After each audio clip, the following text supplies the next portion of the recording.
네, 드디어 반도체 연구를 할 때가 된 것 같습니다. 맞습니다. 네, 우리 김록호 연구위원님 어서 오십시오. 어서 오세요. 네, 야, 반갑습니다. 고생 많았습니다. 아직 몰라요, 근데.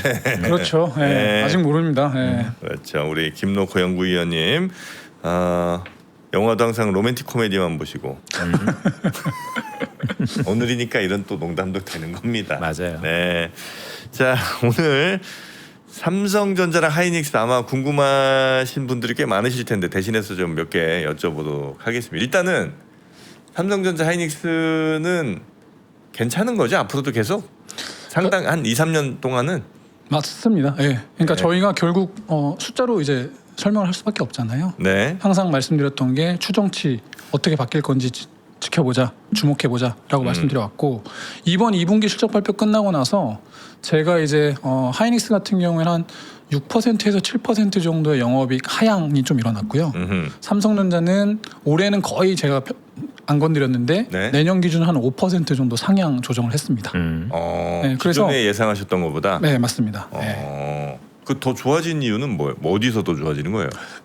사실 뭐 크게 변동사항은 없었어요. 그러니까 저희가 결국은 다 메모리 가격이나 뭐 이런 것들을 어떻게 가정하느냐에 따라서 이제 달라지는 건데 네. 삼성전자 같은 경우에는 저희가 원래 봤던 것 대비 뭐 그렇게 크게 가격이 하향 조정할 필요는 없겠다. 오히려 소폭이나마 상향 조정이 되겠다 싶어서 이제 네네. 올라간 거고요. 네. 하이닉스 같은 경우에는 저희가 원래 추정했던 것 대비로는 약간은 조금 하향폭이 생겨서 가격 가정 자체가 그래서 조금 하향 조정이 된 거죠. 그러니까 반도체 뭐 물량 이런 건 상관없이 가격, 네. 반도체 가격에 네, 맞습니다. 위아래. 네. 알겠습니다. 이 두 회사의 컨퍼런스 콜에서 LTA 관련돼서 사람들이 이제 주목했는데 뭐 좀 다른 게 있습니까?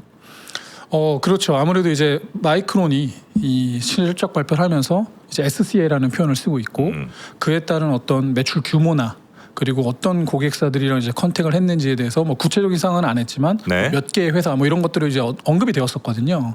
그렇기 때문에 당연히 하이닉스나 삼성전자의 실적 발표에서도 이 LTA 관련된 내용들이 얼마만큼 공유가 되는지에 대해서 좀 시장 관심이 높았던 편입니다. 하이닉스 측에서는 일단은 한 10개 정도의 회사와 이미 장기 공급 계약이 완료가 되었다. 네. 근데 이제 그 규모나 뭐 비중에 대해서는 조금 코멘트가 안 나온 편이었고요. 삼성전자 같은 경우에는 지금 5개의 메이저 데이터 센터 고객 운영사와 협상을 마무리했고 그리고 추가적으로 5개의 회사와 마무리 단계에 있다라고 언급이 되었고요.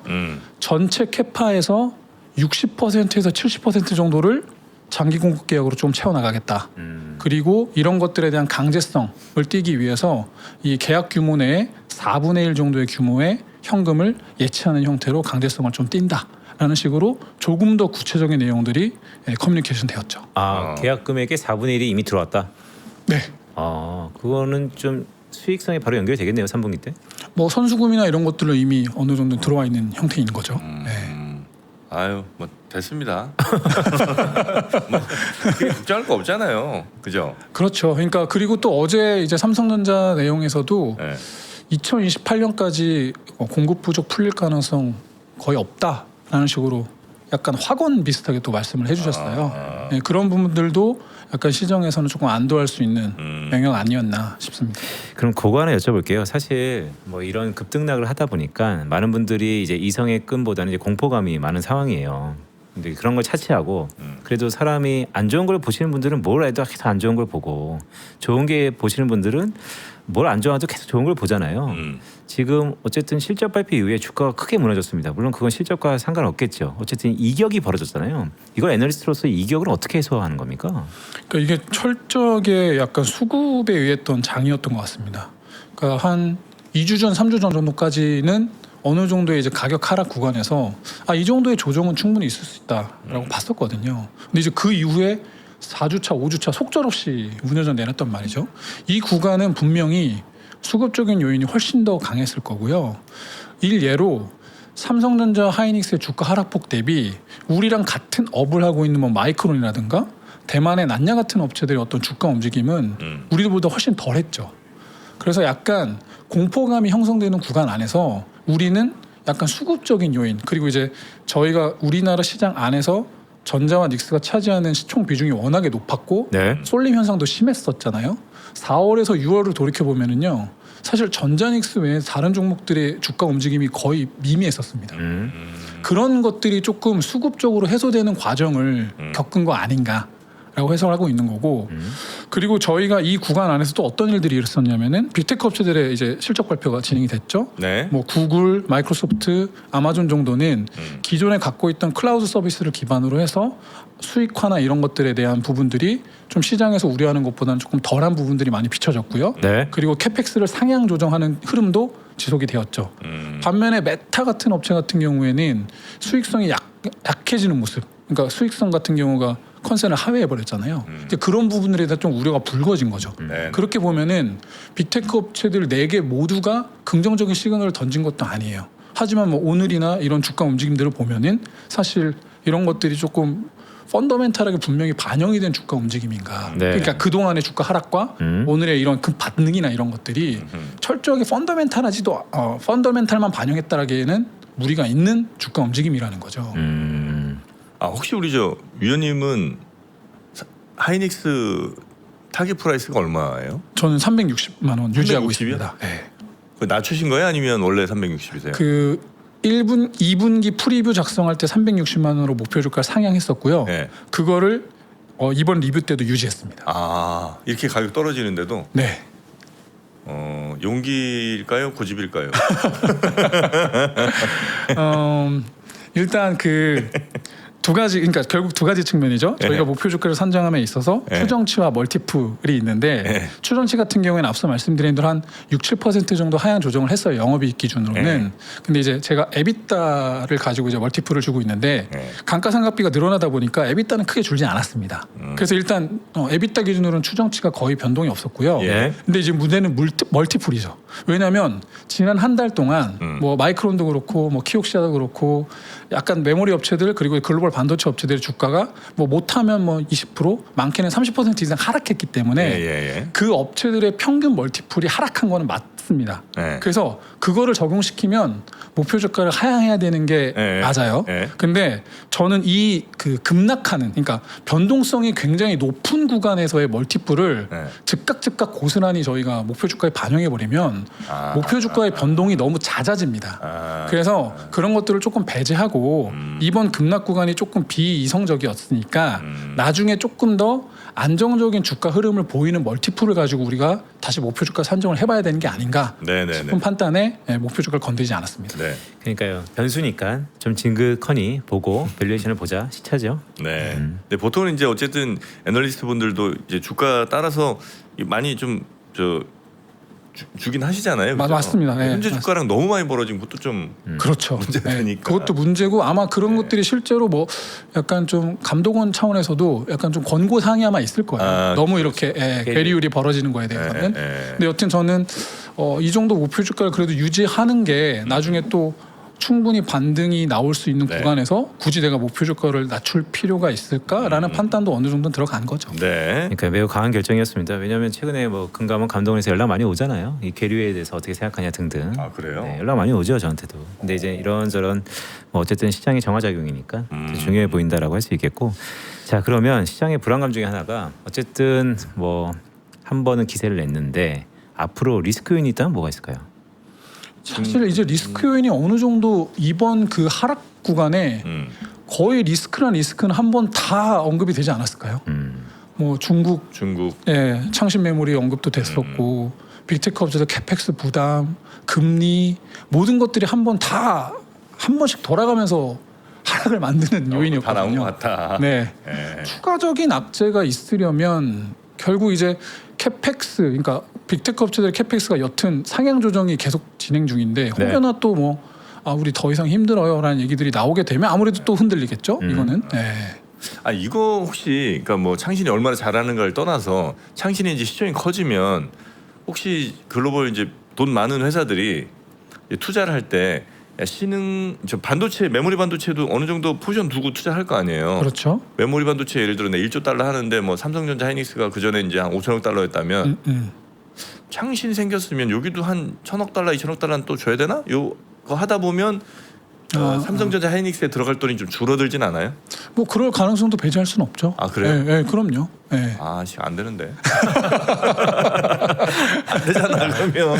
근데 창신의 입장에서 보면 되게 월요일날 전략적으로 또 상장한 거고 지금 시총이 한 790조 원까지 왔으니까 그런데 뭐 수율이라든지 우리가 하는 제품간에 완전히 다르다라는 분석들이 있었잖아요. 근데 여전히 초격자 못 따라옵니까? 그러니까 거기가 기술적으로 못 따라오는 거는 뭐 설명해 주시겠습니다만 일단 시총이 뭐 700조? 790조. 따라오면 네. 우리가 지금 1,몇백조인데 그거의 반은 갈 거 아니에요. 그냥 기계적으로. 근데 이제 그게 기계적이라는 것도 있지만, 그러니까 뭐 말씀하신 대로 정말 이제 시총 비중대로 이렇게 그냥 기계적으로 뿌려버릴 수도 있지만 분명히 비교를 하시겠죠. 아 그래요? 그러니까 이 시총 대비 실제로 CXMT의 어떤 경쟁력이나 향후 실적에 대한 부분들이 전자나 닉스보다 뛰어나냐 안 뛰어나냐, 아니면 거의 대등하냐, 아니면 이게 좀 오버밸류 돼 있다라고 판단을 하면은 아무리 시총 비중이 있더라도 안 들어가는 투자자들도 오히려 분명히 팔 수도 있죠. 네. 생각에. 그런가? 창신을. 네. 그 기술적인 거 이제 좀 설명해 주신다면 그게 좀 보고 계세요. 기술적인 부분들에 대해서는 사실 저희가 반도체 장비를 가지고 가장 많이 언급을 드립니다. 왜냐하면 반도체 장비가 이제 제대로 못 들어간 지 꽤 오래됐어요. 그리고 아무리 국산화를 한다고 하더라도 그 국산화하게 한다는 게 이게 자기가 정말로 돈을 아무리 때려 박아서 한다고 해서 다 되면 이제까지 이런 어떤 어플라이드 머티리얼스나 왜 안 했겠냐? 어떤 ASML이나 램리스 같은 업체들의 어떤 이런 공고한 경쟁력이 유지될 가능성이 낮죠. 그래서 결국 모든 반도체 업체들은 결국 그들로부터 다 반도체 장비를 사갑니다. 똑같이. 근데도 차이가 나잖아요. 전자, 닉스, 마이크론도 똑같은 장비를 사가는데 결국은 차이가 납니다. 차이가 나는 이유는 그만큼 그들의 어떤 설계나 양산 관련된 능력들이 자체적인 어떤 노하우나 이런 것들이 녹여 있기 때문이고요. 그렇게 좋은 장비를 갖다 써도 생산 리드 타임이라는 게 늘어나요. 네. 왜냐하면 반도체는 미세 공정 전환을 진행하잖아요. 반도체를 미세 공정 전환 진행하다 보면은 공정 횟수가 늘어납니다. 그렇게 되면 당연히 뭐 7, 8주에 만들던 디램이 이제 8, 9주로 늘어나게 되는 거예요. 근데 이 생산 리드 타임을 줄이기 위해서 그들이 만드는 정말 좋은 장비를 갖다 쓰고 갖다 써도 어쩔 수 없이 생산 리드 타임이 조금 늘어납니다. 그러면 중국 업체는 우리보다도 더 좋지 않은 반도체 장비를 가지고 미세 공정 전환을 진행함에 있어서 이 미세 공정 전환에 걸리는 노드가 생산 리드 타임이 엄청나게 늘어나겠죠. 일예로 지금 CXMT에 알려져 있는 캐파가 280K에서 300K 정도가 됩니다. 그리고 마이크론이 350, 60K 정도 돼요. 차이가 별로 안 나죠. 근데 마켓쉐어, 그러니까 매출액 기준의 마켓쉐어는 22% vs 8%입니다. 이게 의미하는 게 뭘까요? 캐파 기준 점유율은 15% 20%밖에 차이 안 나는데 갖다가 만들었는데 수율이 안 나온다는 거예요? 절반도 안 나온다는 거죠. 수율, 리드 타임, 그리고 상대적으로 저가 제품에 쏠려 있겠죠. 그렇게 싼 거나 좀 만들고. 그리고 이 CXMT의 캐파 대비 매출액과 거의 똑같이 비례해서 움직이는 게 대만에 있는 난야 같은 경우가 65K를 가지고 매출액 점유율 2%를 가져갑니다. 그럼 대략 비슷해요. 그 둘이. 그래서 사실 저희는 난야에 대해서 걱정을 1도 안 하잖아요. 그러니까 지금 어떤 물론 이제 캐치업을 하겠죠. 캐치업을 하겠지만 지금 당장의 스코어는 난야와 CXMT의 어떤 캐파 대비 매출액 점유율과 마이크론과의 이 점유율을 비교해 봤을 때는 그냥 이게 답이 될 거라고 저는 생각하고 있습니다. 그러니까 전자닉스의 4배 언더, 그다음에 CXMT의 15배 현재 20배까지 보는 그 밸류 어디 하나는 과다. 알겠습니다. 언제쯤이면 따라올 것 같다는 것도 혹시 계산하세요? 근데 사실 이거를 뭐 시간으로 계산하는 게 되게 어렵긴 합니다. 왜냐면은 저희가 결국 이 디램이나 이런 것들에 대한 기술력을 미세 공정 전환이 어찌 뭐 1B, 1C, vs 뭐 1Z 이렇게 했는데 우리가 이 두 세대들을 거치는 과정에서 한 5년 정도 걸렸다, 6년 정도 걸렸다 하면은 우리가 지금 1B, 1C니까 그들은 1I, 1Z야. 그럼 우리가 한 5, 6년 정도 걸렸으니까 5, 6년 정도의 격차는 있겠지라고 이제 추정은 할 수 있지만 실제로 우리가 만드는 어떤 장비와 우리가 셋업해놓은 라인과 그들의 또 라인이 또 다르기 때문에 이걸 고지고대로 또 그렇게 평가하기는 어렵죠. 근데 객관적으로는 우리 기준으로 보면은 그래도 한 우리가 5, 6년 이상은 앞서 있다라고 말씀드릴 수는 있겠죠. 아, 5, 6년 정도는. 네. 그리고 또 우리도 계속해서 뭐 그냥 쉬고 그렇죠. 있는 건 아니고 맞습니다. 테니까 그죠? 계속 나가죠 우리도. 그리고 우리는 계속 좋은 장비를 가지고 계속 미세 공정 전환을 시도할 거고 중국은 안타깝지만 좋지 않은 장비로 계속 시도를 해야 됩니다. 그래서 그 격차가 쉽게 좁혀질 것 같지는 않아요. 네, 그래요? 네, 네. 아, 이번에 중간 선거도 있는데 또 다시 9월달에 미국과 중국이 이제 워싱턴에서 만나잖아요. 그때 또 다시 한번 이런 얘기 나올 것 같은데 삼성전자 분야별 DX가 만들어진 이후에 처음으로 적자잖아요. 그렇죠. 다음 분기도 적자입니까? 다음 분기도 적자죠. 아, DX라고 적자 하면 차이구나. 뭐 TV 뭐 저 핸드폰 뭐 이런 거죠? 맞습니다. 스마트폰, TV, 가전 이걸 통틀어서 이제 DX라고 하고 있고 그 DX 사업부 내에서 이제 스마트폰 쪽 이제 MX 쪽인데 MX가 적자가 났죠. 모바일. 네. 이번에 좀 0.7조 정도 분기 적자가 났고요. 모바일은 제가 볼 때는 마케팅비를 많이 쓴 것 같습니다. 보통 많이 씁니다. 네, 스마트폰 이거는 사업부 자체가 써달라는 거예요. 네. 많이 썼는데 우리한테 좀 들 쓰는 것 같더라고요. 알겠어요. 네. 아니, 근데 마케팅비는 많이 썼는데 하여튼 거기서 뭐 때문에 그러니까 마이너스가 왜 난 거예요? 왜 이렇게 많이 난 거예요? 일단은 D램 가격과 낸드 가격의 상승을 무시할 수가 없죠. 네. 메모리가 차지하는 원가 비중이 대략 뭐 한 7, 8% 죄송합니다. 12%, 13%가 이제 과거 최고였어요. 제조 원가 내에서 메모리가 차지하는 비중이. 근데 그게 지금 한 35%에서 40%까지 올라간 것으로 추정이 되고요. 이걸 영업이익률로 환산해서 계산해 보면 10%에서 12% 정도의 훼손입니다.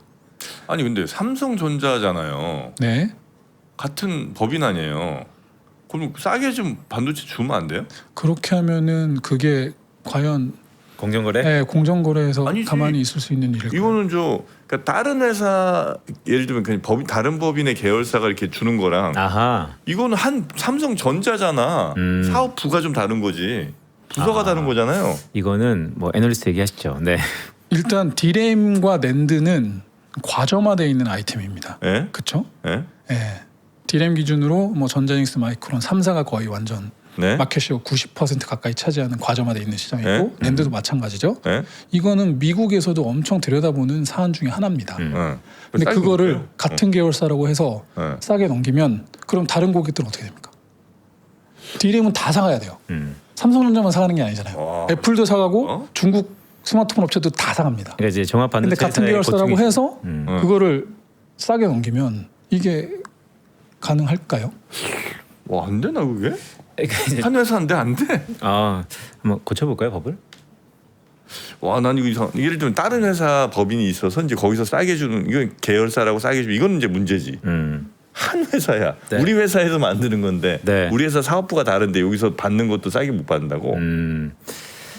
아, 이건 좀 이상한 것 같은데. 불가능합니다. 불가능하고 불가능하고요. 네, 네. 알겠습니다. 그래서 이제 그런 부분들에 대해서 이제 원가 부담이 늘어났기 때문에 네. 작년에 사업부 연간 영업이익률이 10에서 11% 사이였거든요. 예. 근데 이제 아까 전에 말씀드린 대로 10에서 12% 포인트 정도의 훼손이 생겼기 때문에 예. 적자 전환을 한 거고 지금 3분기에 D램 가격이 안 빠지잖아요. 그러면 이제 뭐 적자가 개선될 개연성이 그렇게 높진 않아 보이죠. 네네네. 그러니까 DX 부분에서는 그렇게 이제 뒤로 좀 싸게 하길 간절히 바라겠죠. 네. 네, 그게 불가능하고요.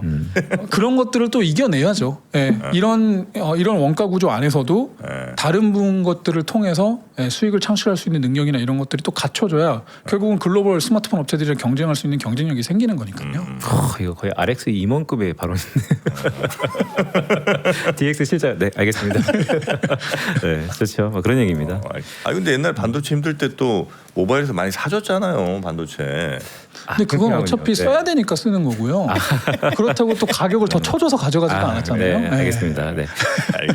그 화제를 좀 전환해 볼까요? 네. 어저께 여의도의 수많은 이제 섹터 애널리스트들이 긴급 속보 SK CEO 50억 원 상당의 장내 매수 이거를 긴급 속보로 텔레그램 돌리더라고요. 그러니까 그만큼 어쨌든 고생했다라는 것도 엿볼 수 있겠지만 어떻게 보세요 애널리스트 입장에서 물론 큰 뭐 펀더멘탈을 차치하더라도 심리적으로 센티멘탈적으로 의미가 있습니까? 충분히 도움이 되는 시그널들 아닐까요? 뭐 미국에서도 이런 일들은 예, 종종 있는 일들이죠. 음. 예, 주가가 어떻게 과락하는 구간이나 네. 이런 구간 안에서 예, 임원급, CEO급에서 예, 자사주를 사는, 예, 자기 주식을 사는 이러한 행태는 뭐 일단 센티멘트 측면에서 나쁠 게 전혀 없죠. 이게 맨 처음에 전 실망했거든요. 48억이라고 그래서 아니 뭐 장난 안 하지. 아, 왜 이렇게 적냐?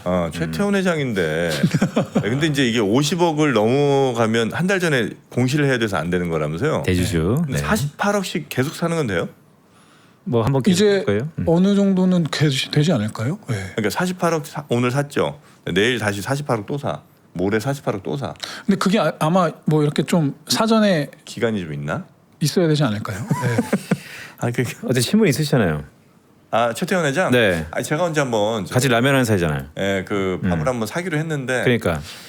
제가 바빠갖고 최 회장 그러니까요. 좀 시간 조율이 좀 쉽지 않네요. 그 방안을 한번 제안드리면 좋을 것 같다. 그 얘기도 한번 해볼까요? 사실 SEC의 룰 179 맞나요? 그러니까 룰 25일 정도의 기간을 두고 네. ADR 상장을 했기 때문에 사실 주주 환원 정책에 대한 강력한 리드 타임 필요하다.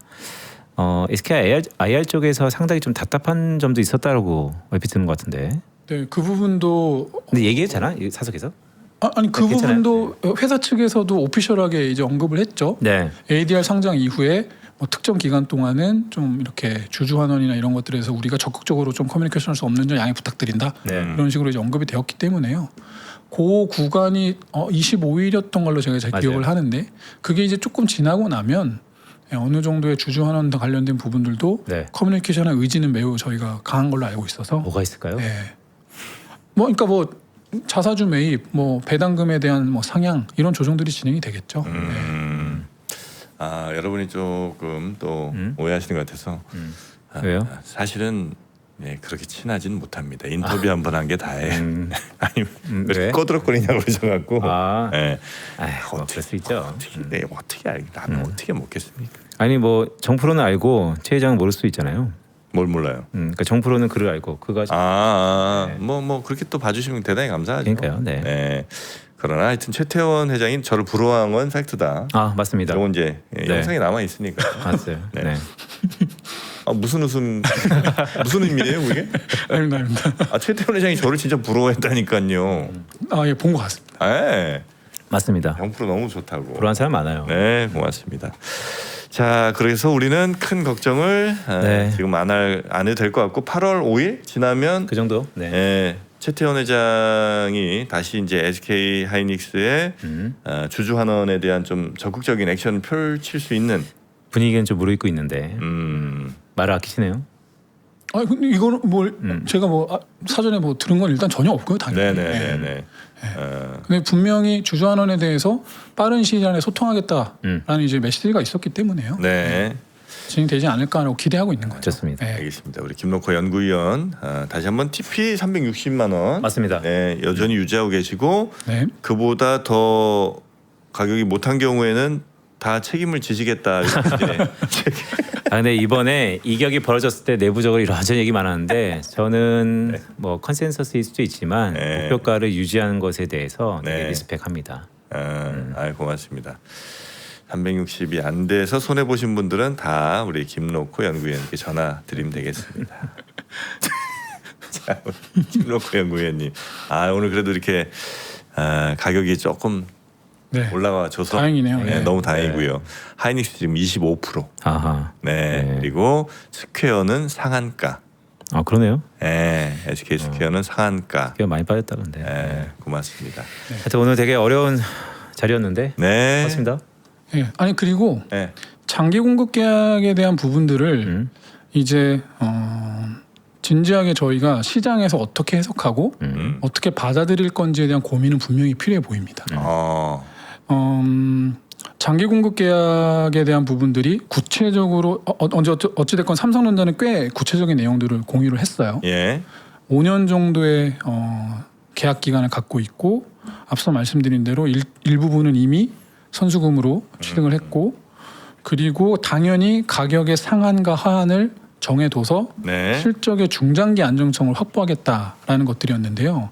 여기서 던지는 메시지가 매우 중요하다고 봅니다. 그러니까 저희가 사실 지금 디램이나 낸드의 영업이익률이 거의 80% 70% 육박하고 있어요. 음흠. 제조업 기준으로 GPM도 아니고 OPM이 OPM 80% 70% 육박했다라는 얘기는 여기서 물론 이제 가격이 계속 오르면서 추가적으로 수익성이 개선될 것도 있겠지만 지금 이렇게 고객들이 힘들어하고 아까 전에 뭐 스마트폰 사고 네. 적자나고 이런 그러니까요. 상황에서 저희가 여기서 가격을 계속 올려서 에이 안 돼. 수익을 더 내는 게 네. 안 돼. 과연 이게 도움이 될 거 아니야라는 거죠. 다 죽자는 얘기입니다. 그렇죠. 그러니까요. 네. 그래서 그런 차원에서 삼성전자도 꽤 적극적으로 장기 공급 계약을 진행한 걸로 파악이 됩니다. 저는 사실 장기 공급 계약이 갖고 있는 어떤 장단점적인 측면을 봤을 때 추정치가 제한된다라는 부분들은 분명히 또 리스크라고 생각을 했었거든요. 네. 근데 일단 회사 측에서는 뭐 저희보다 훨씬 더 고객들과 상호 호흡하는 관계였기 때문에 무려 캐파의 60에서 70%를 장기 그러니까요. 공급 계약으로 고려하고 있다라고 얘기한 거거든요. 엄청난 규모고요. 맞습니다. 저희가 당장 올해 2분기, 올해 2분기에 실적 발표한 것 가지고만 네. 생각해 보면 이걸 연환산했을 때 네. 220조에 달합니다. 아하. 장기 공급 계약으로 인해서 창출되는 영업이익이 2분기 기준으로만 봤을 때 네. 연환산하면 220조 원이에요. 네. 저희가 네. 지금 워낙에 막 300조, 500조를 얘기하고 있으니까 조금 감각이 떨어지는데 네네네. 한 2000년에서 2024년 정도 저희가 이제 AI 막 붐업되기 전까지를 예. 돌이켜 보면 삼성전자 최대 영업이익이 60조 내외 정도였어요. 연간. 네. 네, 연간 60조 내외. 그리고 그때 당시에 아마 시가총액이 맥스가 600조 트라이 안에 만화 정도였습니다. 네네네네. 근데 지금은 네. 200조, 220조에 달하는 영업이익이 그냥 5년이 보장되어 있고요. 그러니까요. 네. 최소 여기에 HBM이나 다른 것들까지 더해지면 당연히 더 많겠죠.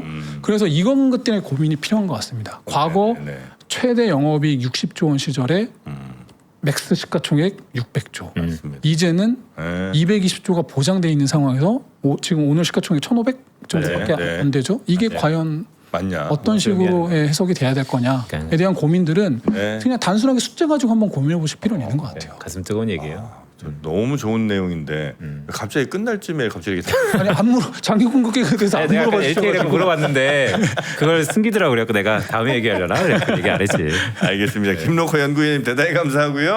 다음에 또 뵙겠습니다. 네 감사합니다. 고맙습니다.